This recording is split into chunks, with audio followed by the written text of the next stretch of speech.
Hi friends, happy Christmas to all.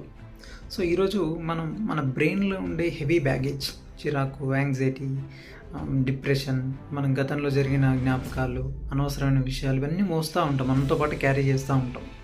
So వాటిని ఎలా మనం దించాలో చిన్న స్టోరీ ద్వారా చూద్దాం. ఓకే.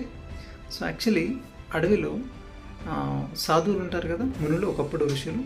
సో వాళ్ళు గురువు శిష్యుడు ఇద్దరు అడవి ప్రయాణం చేస్తూ ఉంటారు. సో మధ్యలో వాళ్ళకు ఒక కళ్ళు నడ్డొస్తుంది. అదే సమయానికి అక్కడికి ఒక అందమైన యువతి చేరుకుంటారు. సో ఆమెకి ఈత రాదనమాట. సో వీళ్ళు ఏంటంటే అది దాటి అవతలికి వెళ్ళాలి. సో ఆమె వీళ్ళని హెల్ప్ అడుగుతుంది. సో నన్ను కూడా అవతలికి దించండి, నాకు హెల్ప్ చేయండి అని చెప్పేసి. అప్పుడు గురువు అంటాడు, మేము ఋషులము, మేము ముట్టుకోకూడదు అని చెప్పేసి ఆయన వెళ్ళిపోతాడు. శిష్యుడు అప్పుడే జాయిన్ ఉంటాడు కదా, కొత్త. సో జాలి, దయ, ప్రేమ ఇవన్నీ కామన్గా ఉంటాయి వాళ్ళకి. సో అప్పుడు అందులోనూ సంధ్యా సమయం, చీకటి పడే సమయం, సో జంతువులు వచ్చే సమయం. సో మీకు ఎలా హెల్ప్ చేయాలని చెప్పేసి మనోడు ఏం చేస్తారంటే, ఏమవుతుంది అని చెప్పేసి ఆమెను అవతల వైపు భుజాల మీద ఎత్తుకుని అవతల దింపేస్తాడు. ఇదంతా దూరం నుంచి గమనించిన గురువు చాలా కోపంతో ఉంటాడు, చాలా ఆవేశంతో ఉంటాడు.